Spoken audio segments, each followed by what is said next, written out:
అందరికీ హాయ్ అండి. ఆహ్, ముఖ్యంగా జన సైనికులకి, వీర మహిళలకి నాదొక చిన్న విన్నపం అండి. నేను ప్రొఫెషనల్‌గా కమెడియన్ అయ్యుండొచ్చు గానీ, పర్సనల్‌గా 80% మార్కులతో బీటెక్ కంప్లీట్ చేసి, ఈ సమాజం మీద, రాజకీయాల మీద, అలాగే వ్యక్తుల మీద, విలువల మీద, అన్నిటి మీద అవగాహన కలిగిన ఒక వ్యక్తిని నేను కూడా. ఆంధ్రప్రదేశ్‌లో ఓటు హక్కు ఉంది కాబట్టి జరుగుతున్న విషయాల మీద మాట్లాడే హక్కు నాకు కూడా ఉందని నేను మాట్లాడుతున్నాను.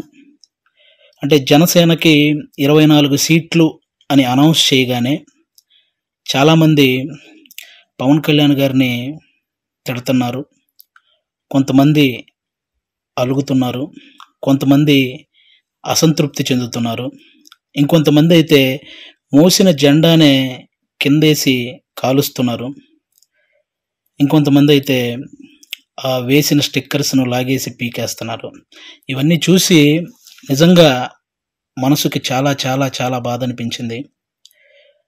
ఒక్కసారి ఆవేశంతో కాకుండా మీ ఆత్మ సాక్షిగా ఆలోచించి చెప్పండి. తను నమ్ముకున్న ప్రజలను కానీ, తనతో నడుస్తున్న నాయకులను కానీ మోసం చేసే వ్యక్తిత్వం పవన్ కళ్యాణ్ గారికి ఉంటుందా అండి? పెట్టిన పార్టీకి సపోర్ట్ చేసే మనమే ఇంత ఆలోచిస్తే, ఒక పార్టీ పెట్టిన వ్యక్తి ఇంకెంత ఆలోచించుంటాడు? ఒక డెసిషన్ తీసుకోవడానికి తనలో తాను ఎంత మదనపడి ఉంటాడు? ఇది ఒక్కసారి ఆలోచించాలని మనస్ఫూర్తిగా కోరుకుంటున్నాను. 10 సంవత్సరాలుగా ఎటువంటి అవినీతి చేయకుండా, తన సొంత కష్టార్జితంతో పార్టీని నడుపుతున్న గొప్ప నాయకుడు పవన్ కళ్యాణ్ గారు. అలాంటి వ్యక్తి గురించి మన శత్రువులు మాట్లాడినట్టు మనం కూడా మాట్లాడితే నిజంగా బాధ అనిపించిందండి.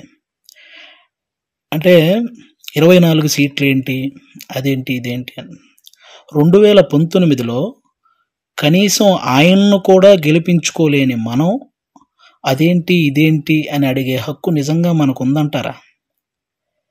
అరే చిన్న పరీక్ష ఫెయిల్ అయితేనే ఇంట్లో నుంచి ఒక 10 రోజులు బయటికి రాము. అలాంటిది ఇంత పెద్ద ప్రజా సంగ్రామంలో 2 చోట్ల ఓడిపోయి కూడా రెండో రోజే సమస్య అనగానే పరిగెత్తుకుంటూ వెళ్ళి ఆ సమస్యను సాల్వ్ చేసిన గొప్ప మనసు పవన్ కళ్యాణ్ గారిది. తన పిల్లల కోసం బ్యాంకులో దాచిన డబ్బును కూడా తీసి కౌలు రైతుల కష్టాలు తీర్చిన పవన్ కళ్యాణ్ గారి గురించా మనం ఇలాంటివన్నీ మాట్లాడేది.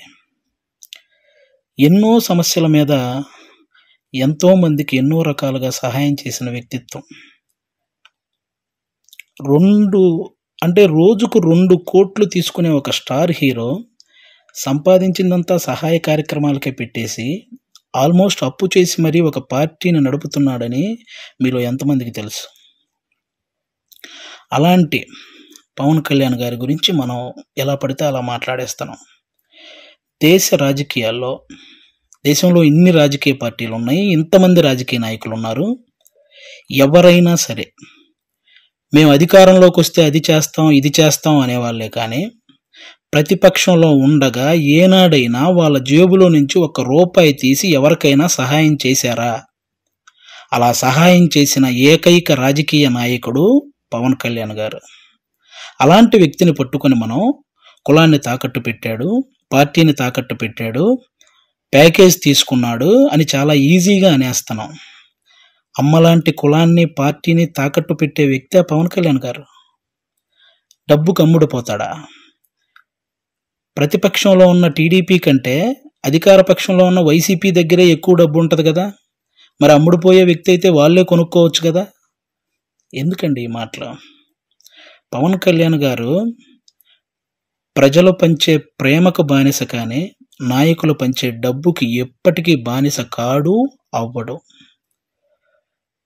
అభిమానించటం అంటే మనకు అనుకూలంగా ఉన్నప్పుడు జై కొట్టడం, అనుకూలంగా లేనప్పుడు బాయ్ చెప్పడం కాదండి. ఒక నాయకుడు ఎలాంటి డెసిషన్ తీసుకున్నా దానికి కట్టుబడి ఉండటాన్నే అభిమానించటం అంటారు. అదే నిజమైన అభిమానం అంటారు. అలా ఉండగలగాలి.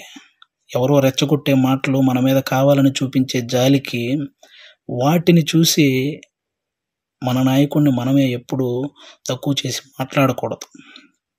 అలాగే టీడీపీ కార్యకర్తలకు కూడా నా నుంచి ఒక చిన్న విన్నపం అండి. 2014లో ఒక్క సీటు కూడా ఆశించకుండా పూర్తి మద్దతు చంద్రబాబు నాయుడు గారికి ప్రకటించారు. ఆ త్యాగాన్ని గుర్తించాలని మనస్ఫూర్తిగా కోరుకుంటున్నాను. అలాగే 2023లో 14 సంవత్సరాలు ముఖ్యమంత్రిగా చేసిన ఒక వ్యక్తిని, పేద కుటుంబాల్లో ఎంతోమంది పేద విద్యార్థులు వాళ్ళు ఐటీ జాబ్ చేయొచ్చు, అమెరికాలోకి వెళ్ళి సెటిల్ అవ్వచ్చు అని ఈ ఐటీని తెలుగు రాష్ట్రాల్లో ప్రతి ఒక్కరికి పరిచయం చేసినటువంటి చంద్రబాబు నాయుడు గారు లాంటి వ్యక్తి ఒక 70 ఏళ్ల పైబడిన వ్యక్తిని జైల్లో పెడితే నిజంగా చాలామందికి బాధ అనిపించింది. అలాగే పవన్ కళ్యాణ్ గారు అక్కడికి వెళ్ళి కలవడం జరిగింది. పొత్తు అనేది పెద్ద సభలు పెట్టి ఆడంబరంగా చేసుకోవచ్చు, కానీ అలాంటి ఆడంబరాలు కోరుకోలేదు. అక్కడ కష్టాన్ని చూశాడు. ఆ జైలు ముందుకు వచ్చి అక్కడే పొత్తును ప్రకటించాడు. ప్రకటించిన వెంటనే జన సైనికులందరికీ ఏం చూసించాడో తెలుసా? అవసరంలో మనం ఆదుకున్నాం కాబట్టి అనవసరంగా టీడీపీని ఎవరైనా తక్కువగా మాట్లాడడం కానీ, తప్పుగా మాట్లాడడం కానీ చేయొద్దని జన సైనికులందరికీ సూచించారు. ఒక సభలో మనం మాట్లాడేటప్పుడు జనసేన, టీడీపీ అని సంబోధిద్దాం, వాళ్ళు మాట్లాడేటప్పుడు టీడీపీ, జనసేన అని సంబోధిస్తారు అని కూడా చెప్పి కార్యకర్తల్లో ఒక ఉత్సాహాన్ని నింపారనమాట. అంటే ఒక పొత్తు ధర్మాన్ని ఇంతకంటే నిజాయితీగా పాటించే వ్యక్తి ఎవరైనా ఉంటారా? ఎక్కువ సీట్లు తీసుకొని ఇన్నే గెలిచాడా అనిపించుకోవటం కంటే, తక్కువ సీట్లు తీసుకొని అన్నీ గెలిచాడు అనిపించుకోవటం కరెక్ట్ అని భావించి 24 సీట్లకే పరిమితం అయ్యారు. కాబట్టి టీడీపీ కార్యకర్తలందరికీ రేపొద్దున ఆ 24 చోట్ల టీడీపీ కార్యకర్తల ఓటు ట్రాన్స్ఫర్ ఖచ్చితంగా జనసేనకు జరగాలి. ఆయన త్యాగాన్ని రుణం తీర్చుకోవాల్సిన సమయం వచ్చిందని నేను అనుకుంటున్నాను. అలాగే పవన్ కళ్యాణ్ గారి మాటని గౌరవించి జనసేన కార్యకర్తలు కూడా టీడీపీ నిలబడ్డ ప్రతి చోట ఆ ఓటు ట్రాన్స్ఫర్ జరగాలని మనస్ఫూర్తిగా కోరుకుంటున్నాను. చాలామందికి ఈ 24 సీట్లు ఏంటి, అదేంటి అని అసంతృప్తిగా ఉన్న వాళ్ళకి ఒక చిన్న ఎగ్జాంపుల్ చెప్తాను. మహేంద్ర సింగ్ ధోని క్రికెటర్ మీ అందరికీ తెలుసు. ఆయన వచ్చిన కొత్తలో స్టార్టింగ్లో డక్అవుట్ అయ్యాడు. ఆ తర్వాత మంచి మంచి షాట్లు కొట్టి ఒక 24 పరుగులు చేశాడు. ఇతనిలో గేమ్ ఉంది అని అందరికీ తెలిసేలా చేశాడు. ఆ తర్వాత గేమ్ చేంజర్ అయ్యాడు. ఆ తర్వాత గేమ్ విన్నర్ అయ్యాడు. ఫైనల్గా క్రికెట్నే శాసించాడు. మన నాయకుడు కూడా అంతే.